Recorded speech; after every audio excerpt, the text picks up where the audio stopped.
My name is Victoria Morgan, and I'm the older twin by 3 minutes to my sister Tiffany. Those 3 minutes might as well have been a lifetime because in our family, Tiffany was the golden child and I was just the afterthought. We grew up in a sleek Denver condo where Mom Nancy ruled her marketing empire from her phone, and Dad Douglas coded away in his home office. From the outside, we looked like a perfect middle-class family, polished, successful, untouchable. But inside those walls, fairness was a myth. Tiffany got everything: designer clothes, ballet lessons, coding camps, and Mom's endless Instagram posts boasting about her star. Me, I got hand-me-downs, a second-hand laptop, and a pat on the head if I was lucky. The moment that broke me came after college graduation. Tiffany and I both walked across that stage, diplomas in hand. I'd clawed my way to a full-ride scholarship at MIT, but did Mom or Dad care? No. They booked a 5-day Miami trip to celebrate Tiffany's degree. 3 plane tickets, none with my name. Victoria, you're independent? Mom said, her voice sharp. You'll be fine, staying home. I stood there gripping my diploma as Tiffany smirked, already posting beach selfies. But that wasn't the worst. One night, I overheard Mom whisper to Dad, "If we only had Tiffany, life would be so much easier." My heart stopped. I wasn't just invisible, I was unwanted. That's when I swore I'd make them see me not as the spare twin, but as someone they couldn't ignore. And trust me, by the end they did. Ever felt like you're invisible in your own family? Share your story in the comments, hit subscribe, and follow me to see how I turned their rejection into a victory in this raw, gripping drama. Growing up, I learned early that being 3 minutes older than Tiffany didn't mean a thing in our house. By the time we were 5, the lines were drawn. Tiffany was the star, and I was the shadow. Mom had a knack for making it clear without saying a word. She'd take us shopping at the mall, her phone buzzing with work emails, but her eyes lit up only for Tiffany. I'd watch Tiffany point at a sparkly pink dress, and it'd be in the cart before I could blink. $200, no questions asked. Me, I'd clutch a clearance rack t-shirt hoping for a nod, but Mom would snap, "Victoria, we can't afford extras." Extras? That's what I was. School didn't make it any better. When we started first grade, Mom signed Tiffany up for ballet classes, private lessons, 3 nights a week, $500 a month. She'd post videos of Tiffany's pirouettes on Instagram, racking up hundreds of likes, calling her my little ballerina. I asked once if I could try a coding camp I'd seen on a flyer, something about building apps, my kind of thing. Nancy barely looked up from her phone. "Not now, Victoria, it's too expensive." A week later, she paid for Tiffany's new ballet shoes, custom-made, shipped from New York. I stopped asking after that. Instead, I'd sneak onto Dad's old laptop watching YouTube tutorials on Python, teaching myself to code, while Tiffany practiced her spins. Dad wasn't much help either. He'd spend hours in his home office coding for some tech startup, barely noticing me. The one time I showed him a simple game, I'd built a clunky space shooter, his eyes flicked to Tiffany, who'd just walked in with a new ballet trophy. "That's great," Victoria Douglas mumbled, then turned to her. "Tiffany, tell me about your competition." I stood there, my laptop screen dimming, feeling like I'd vanished. By middle school, the gap widened. Tiffany got a brand new iPhone for her 12th birthday, top model, rose gold, $1,000. My gift, a refurbished flip phone that barely held a charge. Mom said it was practical for me, but practical didn't explain why Tiffany's phone was in every Instagram story captioned, "Proud Mom Moment." I'd scroll through Mom's posts at night, counting 50 pictures of Tiffany, her ballet recitals, her school awards. Me, one blurry shot from a science fair buried under hashtags for Tiffany's latest performance. School was my escape, but even there, Tiffany's shadow loomed. In 7th grade, I joined the math club, hoping to stand out. I worked late nights solving equations, aiming for the regional competition. When I scored a 95 on a test, I rushed home thinking maybe Mom would notice. She was at the kitchen counter scrolling through her phone. "Mom, look, I got the highest score in class," I said, holding up my paper. Nancy glanced up, nodded, then turned to Tiffany, who'd just walked in. Tiffany, how was your ballet rehearsal? Did you nail that solo? My paper stayed on the counter untouched as Tiffany launched into her story. I grabbed it and walked away, my chest tight. It wasn't just mom and dad. Even teachers compared us. In 8th grade, I built a robot for the science fair, a little rover that could pick up objects. It won first place, and I thought, finally, this is mine. But when I got home, Mom was on the phone bragging about Tiffany's lead role in the school play. "She's a natural," Nancy said, her voice loud enough for me to hear through the door.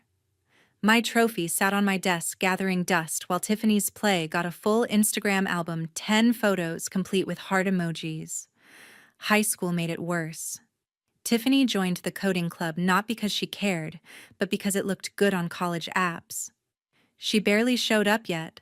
Mom paid for her to attend a fancy tech camp in Silicon Valley, $2,000 for a week. I begged to go, showing Mom my portfolio of apps I'd built on my own. "Victoria, you're fine studying at home," she said, her tone final. So I did. I spent nights in my room coding on that ancient laptop, building a weather app that got featured on a local tech blog. I showed Dad, hoping for a spark of pride. Douglas skimmed it, then said, "Tiffany's camp instructor thinks she's got real potential." Potential? Like I was just wasting space. The favoritism wasn't subtle anymore. At 16, Tiffany got a new wardrobe for junior year, designer jeans, cashmere sweaters, $3,000 worth. I got a $20 gift card to a thrift store. Nancy called it budgeting, but her Instagram told a different story. Tiffany modeling her new outfits, captioned, "My fashionista." I stopped checking her posts after that. It hurt too much seeing how easily she erased me. But I kept pushing. In my junior year, I won a state science award for a machine learning project. The ceremony was a big deal, local news, a shiny plaque. I invited Mom and Dad, thinking maybe this time they'd show up. They didn't. Tiffany had a ballet recital that night, and Mom posted a video of her performance captioned, "Couldn't be prouder." My award sat in my backpack unmentioned while Tiffany's recital got a family dinner, steak, wine, the works. A few weeks later, I saw a flyer for a national tech workshop, a chance to pitch my apps to real developers. I begged Mom to let me go, $500 for registration. "We're tight on money," Nancy said, her eyes on her phone. The next day, she paid for Tiffany's new drama coach $1,000 for private lessons. I stood there, my flyer crumpled in my hand, the fire inside me burning hotter. The sting of being sidelined for Tiffany's drama coach lit a fire in me, but some moments cut deeper. In my senior year, Tiffany landed a lead role in a school play, a big production with a director who'd worked in Hollywood. Mom decided Tiffany needed every spare minute to rehearse, so she handed me a list of chores to help out. Dishes, laundry, grocery runs, all on me so Tiffany could perfect her lines. One evening, I was scrubbing pots in the kitchen while Tiffany practiced her monologue in the living room, Mom coaching her every word. "Victoria, keep it quiet," Nancy snapped when the dishes clinked. "Tiffany needs to focus. This could be her big break." I gripped the sponge, my knuckles white, wondering why my time was worth less than hers. That night, I couldn't sleep. I slipped downstairs for a glass of water, my mind stuck on Mom's words. The condo was quiet except for a low murmur from the living room. I froze at the top of the stairs, hearing Mom's voice, sharp but hushed. "Douglas, if we only had Tiffany, life would be so much easier," she said. My breath caught. Dad didn't push back. "Yeah." Douglas muttered, "Victoria's so independent, she doesn't need us like Tiffany does." My heart felt like it was being crushed. I wasn't just overlooked, I was unwanted, a burden they wished they could shed. I tiptoed back to my room, my hands trembling, and pulled a notebook from under my pillow. I started writing every chore I did for Tiffany, every time they chose her over me, every moment I felt invisible. That notebook became my armor, holding the pain I couldn't voice. The next morning, I played it cool. I smiled at breakfast past the orange juice and nodded as Mom gushed about Tiffany's rehearsal. But inside, I was changed. Those words, "if we only had Tiffany," looped in my head, slicing deeper each time. I stopped chasing their approval and doubled down on my own goals. I aced AP classes, led the coding club, and built an app that landed on a national tech blog. My teachers noticed. Mr. Gary Simmons, my coding teacher, called me a game changer in front of the class. But at home, it was all about Tiffany's path to stardom. I won a national tech scholarship, $10,000 for an AI project on urban planning, but I didn't tell Mom or Dad. I knew they'd be too busy driving Tiffany to her next rehearsal. The hurt wasn't just being ignored, it was the lies they told to justify it. At a parent-teacher conference, Mr. Simmons praised my work to Nancy. "Victoria's talent is rare," he said, his voice firm. Nancy nodded, her smile thin. "She's always been so independent," she said, like that excused everything. Later, I overheard her on the phone with a friend. "Tiffany's the one with real charisma," Nancy said. "Victoria just sticks to her computer, nothing extraordinary." I stood outside her office, fists clenched, wondering how she could dismiss me after Mr. Simmons' words. It wasn't just neglect, it was like I didn't exist. One night, I hit my breaking point. I needed answers, something to explain why I was never enough. I snuck into Mom's home office after she'd gone to bed, her laptop still on. I wasn't sure what I was after, but I dug through her email, skimming past work stuff and Tiffany's rehearsal schedules. Then I found it, a buried thread in a folder labeled "Personal." The sender's name stopped me cold: Heather Walsh, Mom's younger sister. I'd heard her name maybe twice, always with a bitter edge from Mom. The emails were old, full of tension about fairness and favoritism. Heather wrote Nancy, "You're blind to how you treat Victoria. It's unfair." Mom's reply was icy. "Stay out of my family, Heather. You don't get it." The thread ended there, no more replies. My heart pounded. I had an aunt who saw my pain, someone Mom had shut out for telling the truth. I sat there staring at the screen, my mind racing. Heather's email had an old address in Boulder, an hour from Denver.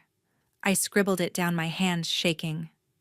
For the first time, I felt a flicker of hope, not for Mom or Dad's love, but for someone who might actually see me. I didn't know Heather, but I knew I had to find her.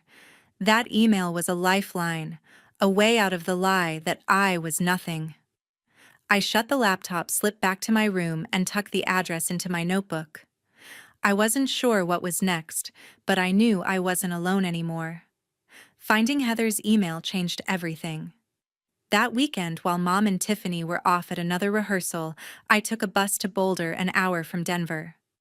My hands shook as I clutched the scrap of paper with Heather's address, my heart pounding with nerves and hope. What if she didn't care? What if she was like Mom? I pushed those fears aside and knocked on the door of a small, cozy house with a tidy front yard.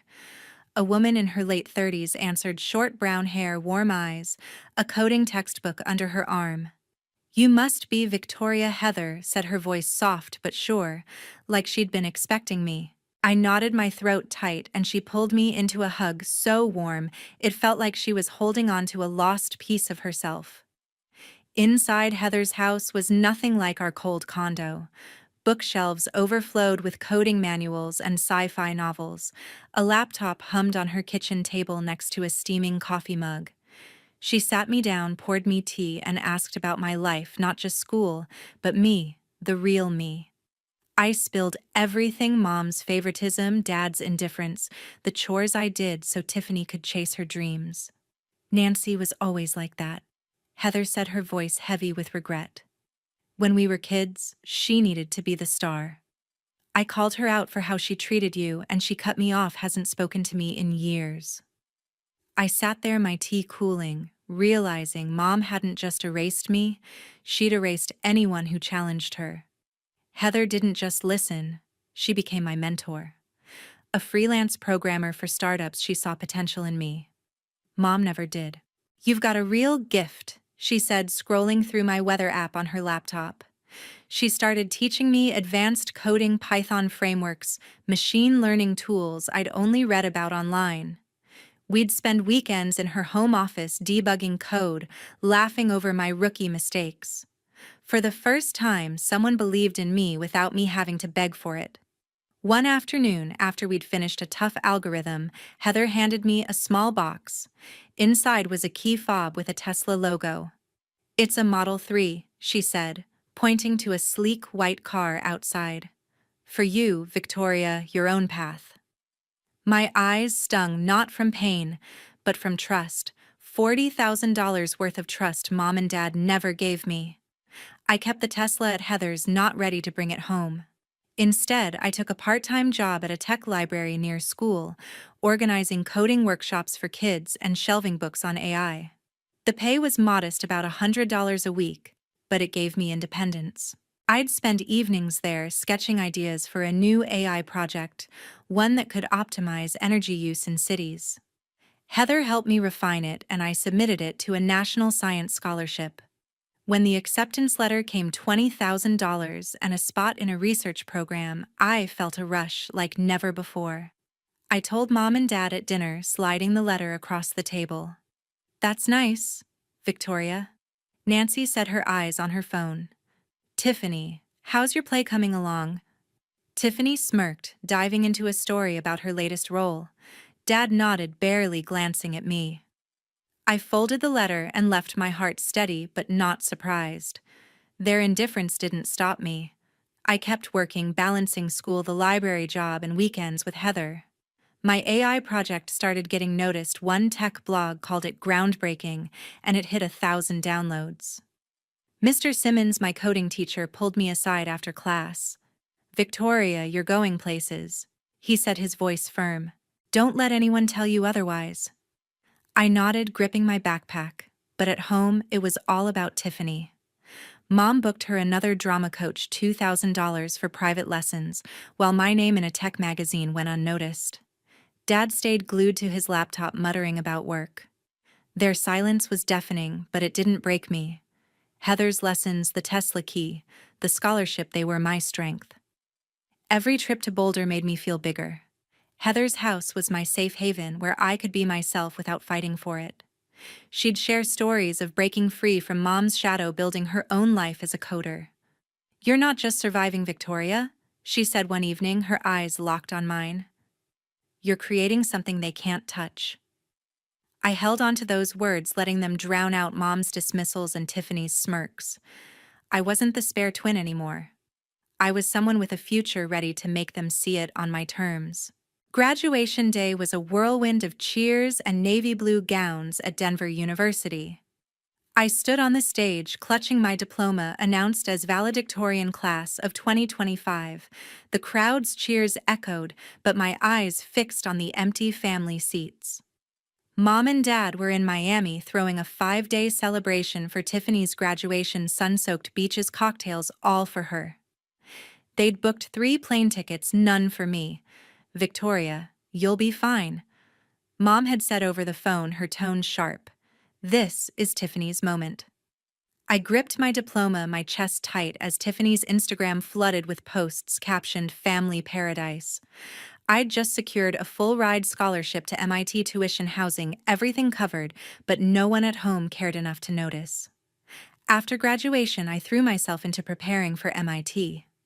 I spent days in my room finalizing my enrollment forms and joining online workshops for incoming students. One session, a virtual panel with MIT professors, had me presenting my AI energy-saving model to a group of tech recruiters.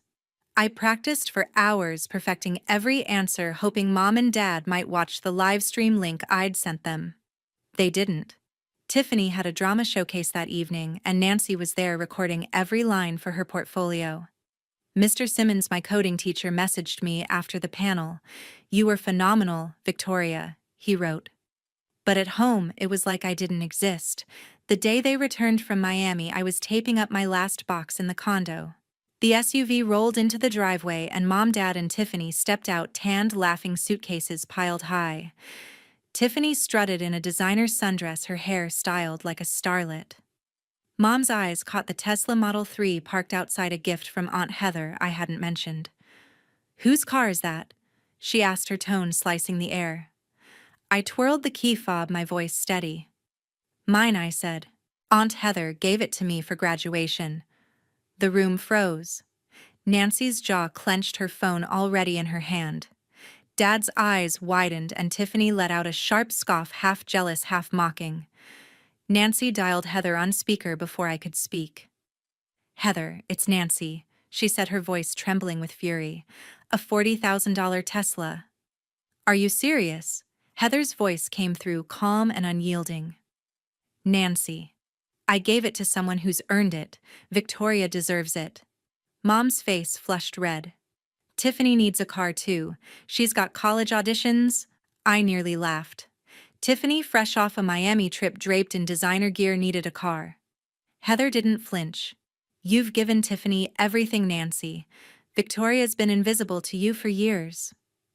The call ended abruptly, Mom's hand shaking, her phone still gripped tight. Dad stepped forward, his voice low. "Victoria, that car's too much," he said. "Tiffany could use it for her acting gigs, it's only fair." I stared at him, my pulse racing but my resolve ironclad. "I'm keeping it," I said, my voice cutting through the silence. "I've earned it." Nancy's eyes flashed. "Don't be selfish," she snapped. "We're a family. You need to support Tiffany." I reached into my bag, pulling out an envelope. "This is my MIT scholarship," I said, sliding it across the table. "Full ride, tuition, housing, everything. I leave next week." Their mouths opened, no words coming out. Tiffany's phone slipped from her hand, her smirk vanishing. I wasn't done. The night before, I'd spent hours drafting a LinkedIn post, pouring out years of truth. Mom's favoritism, Dad's neglect, the chores I did so Tiffany could shine. I hit post on my phone, my hand steady. "Check your feeds," I said, locking eyes with Mom. "It's all there, how you chose Tiffany over me every single time." The post went live, detailing the ignored scholarships, the Tesla from Heather, the years of being the spare twin. Within hours, it exploded. Classmates, teachers, even Mom's co-workers commented, calling out her bias. Nancy's phone buzzed with notifications, her face paling as she read the backlash. "Victoria, how could you do this?" she whispered, her voice cracking. Tiffany stared, her usual confidence crumbling. Dad tried to speak, his tone softer. "Victoria, we didn't mean to hurt you," he said. "We thought Tiffany needed us more." I shook my head, my voice firm. "You didn't think about me at all." I grabbed my bag, the Tesla key in my pocket, and headed for the door. Tiffany called out, her voice sharp. "You're just leaving. What, you think you're better than us now?" I turned, meeting her eyes. "No," I said. "I just know I don't need you to see me." I stepped outside the door, closing behind me, their suitcases still in the driveway. I wasn't turning back. I was already on my way to a life I'd built myself. I left Denver on a crisp August morning, the Tesla's soft hum carrying me toward Boston. Aunt Heather followed in her old hatchback, her steady presence in my rearview mirror, a reminder I wasn't alone. The highway stretched ahead, each mile pulling me away from the condo where I'd been invisible, toward a future I'd built on my own. MIT's campus buzzed with life coders hunched over laptops, researchers scribbling on whiteboards, ideas sparking like wildfire. I settled into my dorm, a small room with a desk stacked with textbooks, and felt a rush of freedom. For the first time, I wasn't Tiffany's shadow, I was Victoria, ready to carve my own path. MIT classes were a whirlwind, a relentless mix of algorithms and late-night coding sessions. I dove in, debugging neural networks alongside classmates who saw me for my work, not my past. One of them, Cassandra Holt, a computer science major from Seattle, became my closest ally. We'd grab coffee between lectures, swapping ideas over steaming mugs. "You're kind of a rock star," Cassandra said one afternoon, grinning as I demoed my latest app, a tool for optimizing public transit routes. I laughed, my heart lighter than it had been in years. With her, I didn't have to fight for space, I just belonged. We'd hunker down in the library coding until dawn, or slip onto the dorm roof to watch Boston's skyline glow, dreaming of startups that could change the world. Back in Denver, my LinkedIn post had taken off like a rocket. It racked up thousands of views, hundreds of shares, and comments from classmates, professors, even strangers. "You're unstoppable," one wrote. "Your family should be ashamed," another said. Mr. Simmons, my high school coding teacher, shared it, adding, "Victoria's always been exceptional. This proves it." The post hit Mom's professional circle, her colleagues, clients, even her boss, sparking whispers that reached her office. Cassandra kept me updated, her eyes wide as she read the latest reactions. "Your mom's getting called out hard?" she said, half amused, half stunned. I didn't revel in it, just felt a quiet resolve that the truth was out, no longer trapped in my notebook. A month into MIT, my phone pinged with a text from Mom. "Victoria, can we talk?" It read, her tone softer than I'd ever known. "We're sorry we didn't see how much we hurt you. Can we fix this?" I stared at the screen, my thumb hovering over the reply button. Part of me wanted to believe her, to hope for a family that valued me. But then I heard her voice again, "If we only had Tiffany," and saw the years of chores, ignored apps, and empty seats. I set the phone down, no response. I wasn't bitter, just done chasing their love. I had Aunt Heather, Cassandra, and a future I'd forged myself. I took a part-time gig at a Boston tech startup coding algorithms for sustainable urban systems. The pay was modest, $200 a week, but the work felt right. I'd spend afternoons tweaking transit models, my Tesla parked nearby, a quiet symbol of Aunt Heather's belief in me. One evening, Cassandra dragged me to a campus hackathon. We teamed up, built an app for real-time traffic analytics, and took first place, $5,000, and a pitch to investors. "Rockstar as always," Cassandra said, nudging me as we split the prize. I grinned, the weight of Denver fading with every new step. Aunt Heather called every week, her voice a steady anchor. "You're killing it," she said after I told her about the hackathon. "I always knew you would."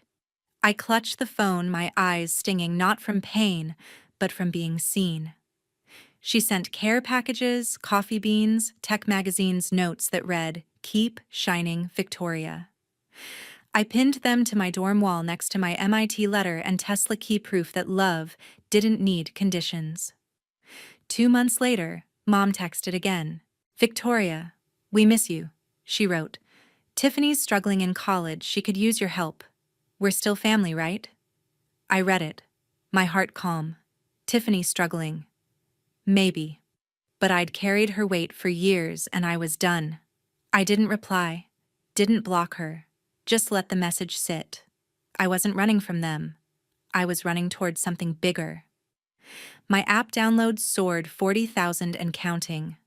The startup offered me a full-time role after graduation, leading their AI team.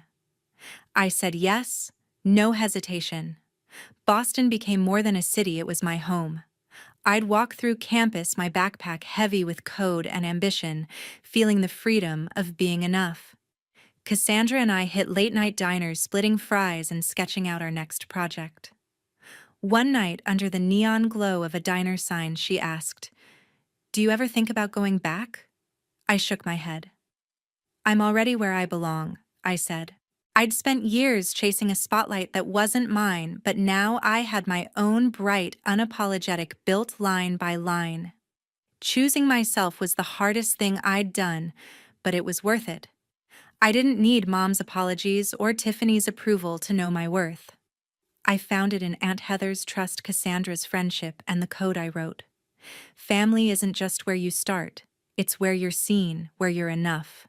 And I was finally enough.